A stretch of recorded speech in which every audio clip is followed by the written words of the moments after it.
Yesia, selalu nusantara dari Sabang sampai barat, dari Minang sampai pulau Rote, mantala iman kita, mantala kita, mantala pengharapan kita. Tentunya dalam diskusi menjadi Tuhan dan Juru Selamat kita dan Juru Selamat ini. Jangan katakan bahwa Yesus Tuhan, jangan katakan pula bahwa Yesus Tuhan Juru Selamat. Dia adalah Tuhan, dia adalah Juru Selamat. Dan kalau engkau percaya, engkau akan diselamatkan, engkau tidak percaya, engkau akan hidup.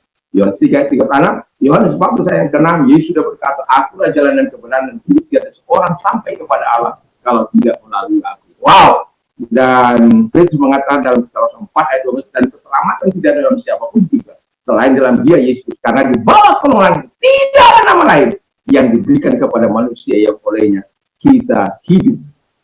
Ya. Dan saya mau katakan Yohanes 3 ayat 16, karena begitu besar kasih Allah akan dunia ini sehingga ia mengaruniakan anak yang tunggal supaya setiap orang percaya kepada yang tidak binasa melainkan beroleh hidup. Kalau engkau percaya, engkau dan istri rumah akan diselamatkan. Kisah Rasul 16 ayat 31. Kiranya Tuhan Yesus memberkati kita semuanya. Mantap. Selamat malam, selamat kita beraktivitas, mungkin kita sedang beraktivitas dimanapun, tapi hati kita tetap terhubung pada internet. Kiranya kita merelakan hati kita untuk mendengar firman Allah. Iman timbul dari pendengaran firman. Puji Tuhan. Dan mari sebelum kita mendengarkan firman Allah, Tuhan kita berdoa. Terima kasih Tuhan, biarlah kami tidak menjauhkan diri dari pertemuan-pertemuan ibadah kami. Dalam nama Yesus. Amin. 25 dalam Ibrani 10, janganlah kita menjauhkan diri dari pertemuan-pertemuan ibadah kita, seperti dibiasakan oleh beberapa orang. Lalu marilah kita saling menasihati dan seperti giat melakukan menjelang Tuhan yang mendekat. Hidup dalam persekutuan dengan sesama.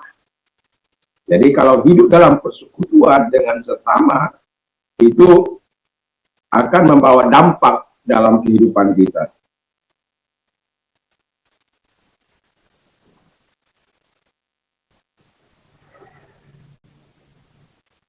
Mengapa? Karena dalam persekutuan itu kita akan mendapatkan kekuatan dari pemberitaan firman Allah. Kita akan mendapatkan persekutuan dalam kasih karunia dengan sesama teman yang saling menikmati dan kita bisa mendengarkan kesaksian mereka, dan juga persekutuan dalam penderitaan. Mungkin kita sedang mengalami masa-masa sulit kita dan kita bisa berdoa saling yang lain. Dan sangat penting supaya kita tidak meninggalkan persekutuan kita. Itu sebabnya dikatakan tema kita adalah hidup dalam persekutuan bersama. Nah, ketika kita hidup dalam persekutuan bersama, yang berarti kita tidak akan pernah meninggalkan, yang pertama tidak akan pernah meninggalkan pertemuan-pertemuan ibadah. Ya. Kita baru melakukan aktivitas doa, ya, yang terus kita akan lakukan, dan saya merasa ini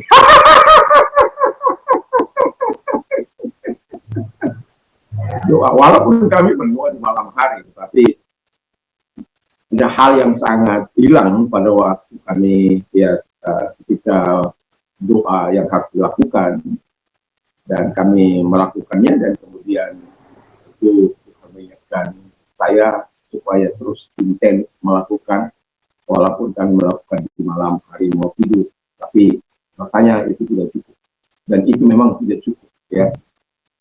Saya rasakan juga itu memang tidak cukup, walaupun saya pagi-pagi datang, ya, oleh hari atau siang hari dan malam hari, tapi di tengah-tengah antara jam 7, 8, 9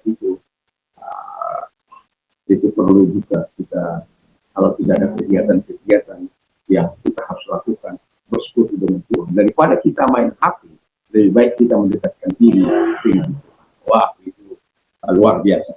Nah, jadi jangan meninggalkan persekutuan-persekutuan tadi, karena yang sudah saya sebut di atas tadi, di mana ketika kita meninggalkan persekutuan kita tidak mendengarkan firman Allah, kita tidak hidup dalam kasih karunia, kita kalau kita mengalami penderitaan, kita alami sendiri, tidak ada orang mendoakan, kita tidak hidup dalam persekutuan dalam kasih Kristus Yesus. Tapi kalau kita tidak meninggalkan, kita bertemu dengan sahabat-sahabat kita akan menikmati kebaikan kita. Yang kedua kata firman Allah ialah Marilah kita saling menasihati. Jadi orang yang hidup dalam persekutuan itu, kalau ada temannya bukan dibully. Ini ada orang temannya kalau nggak bersekutu, bukan mereka bully, mereka olok, mereka hina, mereka ejek. Ini hidup dalam persekutuan apa hidup dalam pembulian? Dasar kamu, macam-macam aja ya. Enggak, kita nasihati. Kenapa? Ada yang bisa kami bantu, ada yang bisa kami tolong. Mungkin kamu sedang menghadapi masalah, atau apalah, coba kamu cerita. Kemungkinan kelompok kita bisa menolong. Ini bukan ada mesti.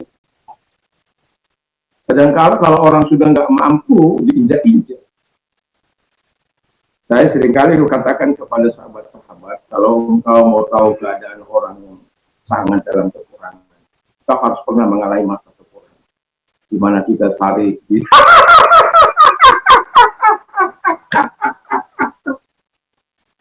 ya, mungkin ada terselip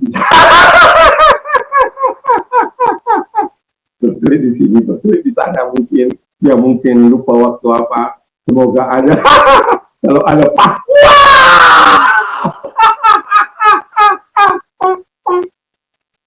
itu luar biasa itu, walaupun mungkin ada hanya 10.000 tapi setidaknya setengah kilo beras bisa. Jadi ya, saling menasihati, bukan membuli, bukan memponis, bukan menjudge, bukan menghukum dia. Tapi pertanyaanlah, mengapa engkau tidak bisa? Adakah yang perlu kami tolong? Kalau perlu diputar, kalau mungkin karena tidak ada ongkosnya, ya kita sebagai kelompok harus berani berkorban. Tapi dengan cara yang berbeda.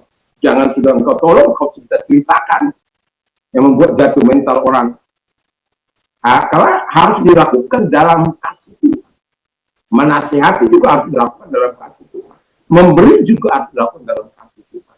Sehingga kita tidak saling menjatuhkan, tapi saling membangun dalam nasihat itu. Hanya Tuhan Yesus memberkati. Dan yang ketiga adalah, dan semakin giat melakukannya menjelang hari Tuhan. Jadi kita bukan semakin apa itu, semakin lamban, tapi semakin giat. Ya, dalam persekutuan doa kita ada, dalam persekutuan sel mungkin kita ada, dalam persekutuan keluarga kita ada, dalam persekutuan yang dimanapun ada persekutuan kita ada. Karena apa? Yang kita hubungi itu Tuhan yang akan menjadi sumber kekuatan kita. Bukan akan, dia adalah sumber kekuatan kita, sumber pengharapan kita, sumber segala hal yang baik, sumber segala pengharapan kita, sumber segala hal-hal yang indah manis, yang sempurna, datangnya dari dia. Jadi kalau segala sumber, seharusnya kita akan melakukan dengan giat, dengan semangat, dengan antusias, dengan pengharapan penuh bahwa ketika apa yang kita lakukan, apa yang dikatakan dalam 1 Korintus 15 ayat 58, bahwa jerih payahmu dalam Tuhan tidak akan sia-sia, dan engkau akan menikmati segala kebaikan dan kemurahan Tuhan, segala pertolongan Tuhan. Dan ingatlah, kalau engkau hidup dalam persekutuan bersama dengan para sahabat-sahabat, dalam anggota kelompokmu, atau ya dalam kelompok yang lain yang saling menghormati, saling menghargai satu dengan yang lain, bukan saling merendahkan. Ya. Seperti saya, kalau ada kelompok hamba Tuhan, saya paling tidak hadir, kecuali saya tidak ada di pulau ini. Tapi yang namanya kalau sudah doa itu saya, dan bahkan saya rela resign dari sekolah saya tidak mengajar, untuk kalau hari Senin saya dikasih tugas, dan itu saya sudah pernah melakukan. Bukan hanya sekedar lip service, tetapi saya katakan kalau tetap dipaksakan saya untuk itu, saya akan keluar. Karena apa? Tuhan lebih utama daripada pekerjaan saya. Pelayanan saya dalam mengajar bahasa Jepang, bahasa Inggris itu hanyalah, atau dan agama itu hanyalah sebagai refleksi iman saya kepada masyarakat. Dan ketika kepala sekolah saya mengatakan, oh jangan, kamu apa saja, nanti saya menangani. Dan selama beberapa waktu saya memang tidak ada. Nah, ada orang yang mencoba memberikan apa. Saya sudah bilang, kalau kamu mau membuat saya resign, mudah saja. Kasih saja saya tugas hari Senin, maka saya pasti. Karena saya tidak bisa melanggar tanggung jawab saya sebagai pengajar, mengajar. Dan saya bersyukur bahwa Tuhan itu adalah Tuhan yang lakukan apapun dalam kehidupannya dengan dia. Apalagi untuk Tuhan. Biarlah Tuhan dipermuliakan dan jangan pernah meninggalkan persekutuan. Hiduplah dalam persekutuan bersama dengan Tuhan. Kiranya Tuhan Yesus memberkati mari kita. Terima kasih Tuhan, biarlah Tuhan menolong kami dalam nama Yesus Kristus. Kami bersyukur, kami berterima kasih kepada dalam nama. Dan kalau engkau sakit apapun sakit penyakitmu, percaya bahwa Tuhan mampu menolong. Arahkan tangan kepada Tuhan, tidak berdoa dalam nama Yesus. Dalam sakit penyakit mereka bilang, dan oleh Tuhan Yesus dan kalau engkau sudah mengalami masalah, dan firman Allah berkata, Tuhan yang menyelesaikan masalah. Dan kalau engkau orangnya datang kepada Tuhan, arahkan tangan kepada Tuhan. Lihat tangan-tangan yang diarahkan kepadamu, Tuhan tolong, engkau Allah penyelesai masalah. Kami tahu itu. Pertolongan kami oleh Tuhan yang menjadikan langit dan bumi. Setiap orang yang berseru dalam kesesakan kepada Tuhan, janjimu ya dan amin, dan kami percaya pada Tuhan. Dan sebabnya dalam nama Yesus Kristus, mari engkau menolong mereka yang sedang dalam penderitaan, dalam kesusahan ini Bapa di surga. Dan akhirnya pertolongan yang kau berikan akan membuat mereka lega sebagaimana firman. Terima kasih, kami percaya engkau turun menolong dan namamu dalam nama Yesus. Amin. Selamat malam, selamat beristirahat. Dan kalau kita sedang berkarya, sedang bekerja malam ini, ataupun kalau yang mau saya katakan adalah, kalau kita sudah selesai dalam tekad kita, dan kita, mari kita berdoa, kita menyampaikan doa-doa kita kepada Tuhan. Baca firman Allah, perkatakan firman Allah satu dua ayat, dan itu firman akan menguatkan. Ingat firman itu. Mantap, mantap, mantap.